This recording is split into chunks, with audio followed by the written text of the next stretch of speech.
హిందీలో రిలీజ్ అయిన home bound cinema ఎలా ఉందో ఇప్పుడు చూద్దాం. ఈ సినిమాలో ఇషాన్ కట్టర్, విశాల్ జాత్వా, జాన్వీ కపూర్ ప్రధాన పాత్రలు పోషించారు. ఈ సినిమాని ధర్మ ప్రొడక్షన్స్ పతాకంపై కరణ్ జోహర్ నిర్మించగా, ఈ సినిమాకి నీరజ్ గైవాన్ దర్శకత్వం వహించారు. ఈ సినిమా ఎలా ఉందో చూద్దాం.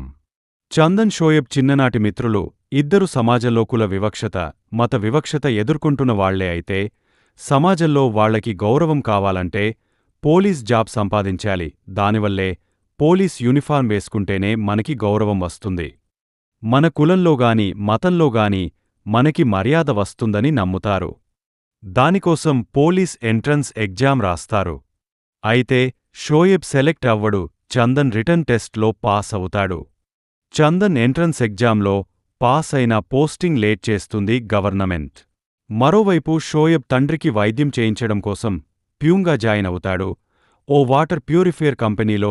ఇలాంటి పరిస్థితుల్లో ఫ్రెండ్స్ ఇద్దరు సమాజంలో నిలదొక్క కావడానికి, సమాజంలో గౌరవం సంపాదించడం కోసం ఏం చేశారు, చివరికి వాళ్ల జీవితాలు కరోనా వచ్చిన తర్వాత ఏం జరిగింది అన్నది దర్శకుడు చాలా చక్కగా చూపించాడు. ఈ సినిమా చూస్తున్నంతసేపు ఒక రియలిస్టిక్ డాక్యుమెంటరీ చూస్తున్న ఫీలింగ్ కలుగుతుంది. అనవసరంగా వచ్చే బ్యాక్గ్రౌండ్ స్కోర్ ఉండదు, అనవసరంగా వచ్చే డ్రామా ఉండదు. రియలిస్టిక్గా అనిపిస్తుంది నటీనటుల నటంతో పాటు. దర్శకత్వం కూడా. మసాన్ లాంటి సినిమాని తెరకెక్కించిన నీరజ్ గైవన్ ఈ సినిమాకి దర్శకత్వం వహించడం విశేషం.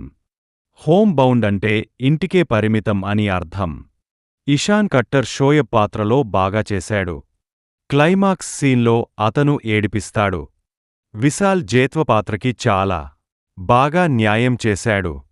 జాన్వీ కపూర్ది చిన్న రోలే కాని నాచురల్గా స్కూల్ యూనిఫార్మ్లోని చీరలోని చూడడానికి ఆకట్టుకుంటుంది. షోయబ్ తండ్రి తల్లి చాలా బాగా చేశారు. అలాగే చందన్ కుమార్ తల్లి తండ్రి చెల్లి కూడా గృహప్రవేశం చేస్తూ వీడియోలు పంపిస్తూ చాలా బాగా ఆకట్టుకుంటారు.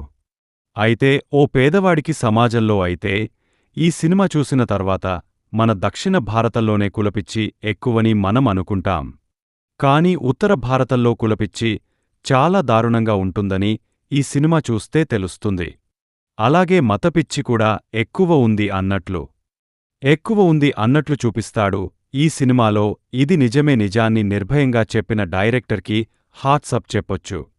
షోయబ్తో మంచి నీళ్లు కూడా తీసుకురావద్దు అంటాడు అతని మేనేజర్, అతను ముస్లిం అవ్వడం వల్ల.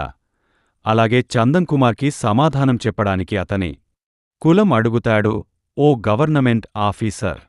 ఇలాంటి దరిద్రపట్టు మనుషులు ఇప్పటికీ మన సమాజంలో ఉన్నారు. విశేషమేంటంటే బాగా చదువుకున్న వాళ్లే ఈ కులపిచ్చి, మతం పిచ్చి చూపించేవాళ్లు, అది విశేషం. ఈ సినిమా క్లైమాక్స్ పోర్షన్స్ చూసేటప్పుడు చాలా చాలా ఇస్తుంది. సూరత్లో మిల్స్లో పనిచేసే యువకులు ఎన్ని కష్టాలు పడతారు, ఒక రూంలో ఎలా అడ్జస్ట్ అవుతారు, షిఫ్ట్ని బట్టి అన్నట్టే భలే చూపిస్తాడు. ఫోటోగ్రఫీ బాగుంటుంది. బ్యాక్గ్రౌండ్ మ్యూజిక్ అక్కడక్కడ వస్తుంది కానీ ఎక్కువ రాదు. ఉన్నంతలో బాగుంది ఆ మ్యూజిక్. డైలాగ్స్ ఆకట్టుకునే విధంగా ఉంటాయి, ఆలోచింపచేసే విధంగా ఉంటాయి. క్లైమాక్స్లో వచ్చే అపాయింట్మెంట్ లెటర్ బాధ కలిగిస్తుంది. చాలా ఆర్టిస్టిక్గా తీసిన ఈ సినిమా అందరికీ నచ్చకపోవచ్చు, ముఖ్యంగా కులపిచ్చి, మతపిచ్చి ఉన్నవాళ్లకి నచ్చకపోవచ్చు. నాకు మాత్రం బాగా నచ్చింది.